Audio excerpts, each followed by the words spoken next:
Hello, good morning. February 11. Hindi sana ako mag-video pero may nangyari kasi. Ito, kung mapansin nyo, lanta na siya. Ayan, naputol. Hindi siya naputol na naputol. Pinutol siya kasi ito. Ayan, kung makita nyo, may mga kagat to. Kagat ng ibon. Ayan, ito rin. Bibigay ko na lang to sa aso ko. Yun nga, ang problema, okay lang naman sigurong mangagat siya ng ng mga bunga, kaso pinutol niya. Yan. So possible dito sa location na to sa susunod after, kasi hanggang end of February na lang naman to itong setup natin dito. Yan, hanggang end of February na lang naman yan. I-re-retain na natin siya, tapos magse-set up tayo nito ng bell pepper. Palagay ko hindi naman siguro sila mahilig sa bell pepper, pero tingnan natin. I-adjust lang natin ng konti dito. Wag masyado dito kasi nahihirapan naman ako kumuha nung lettuce natin dun sa side na yon. So sa ngayon, dun muna tayo mag-pipino. Pero asikasuhin na rin natin yung expansion natin. So tulad na nabanggit ko sa expansion natin, itong mga styro na to, ito yung gagamitin ko.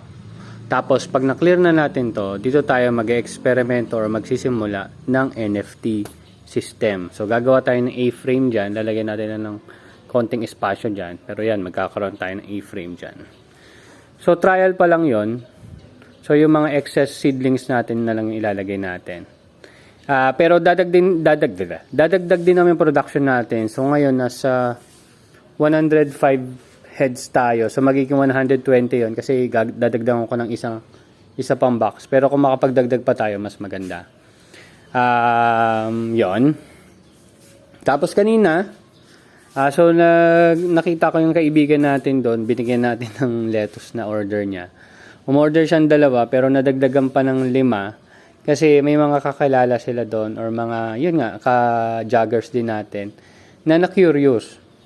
So, dahil doon, usap-usap, binigyan ko sila. Medyo limited din kasi talaga yung inaalok natin ng produkto. Kasi nga, limited din tayo ng produce.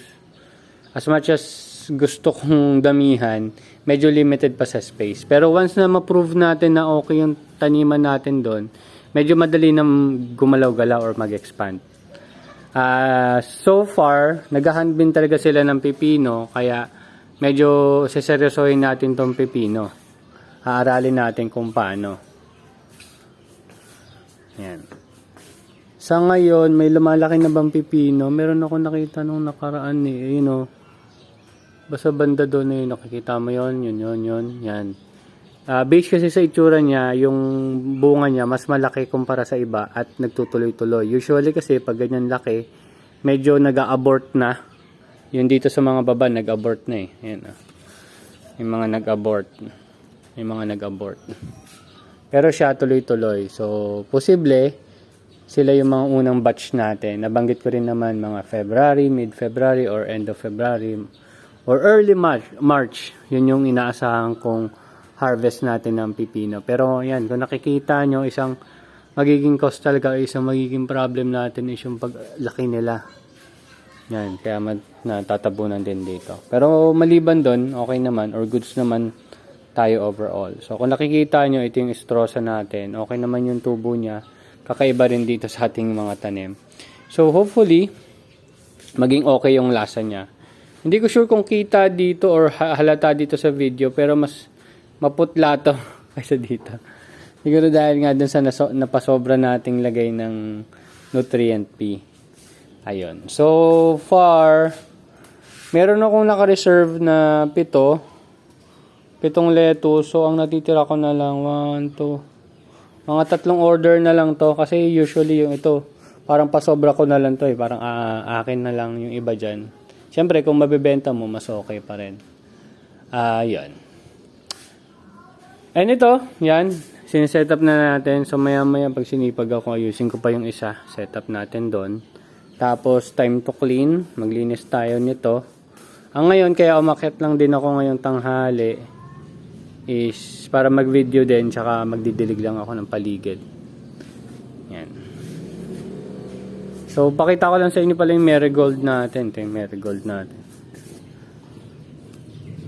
ito yung marigold. Yung isa, ito pa yung isa. Tapos meron pa tayo dito sa kabila na marigold.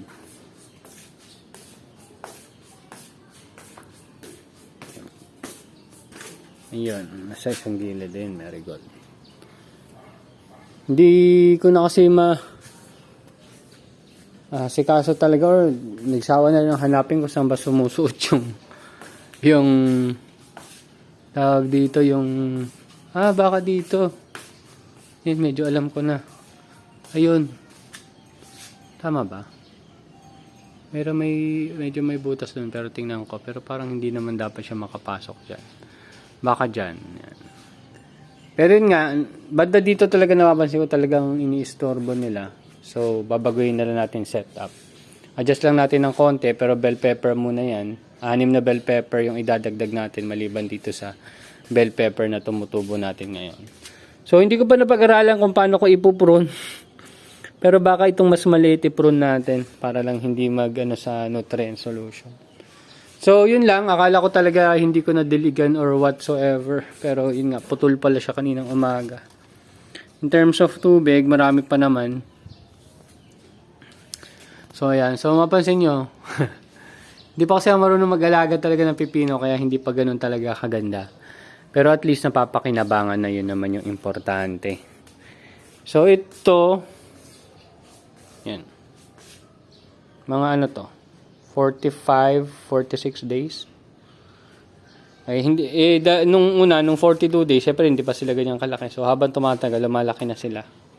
Kahit hindi sila masyadong direktang nasisinagan ng araw. Pero the rest, ayan, yung after natin maubos tong harvest natin na to, by February 22 na yung next harvest natin. And hindi ako masyadong nagmamadali ngayon, kasi Feb 15 pa yung talagang transfer schedule ko. Pero palagay ko, in 2 days time, ubos ko na to.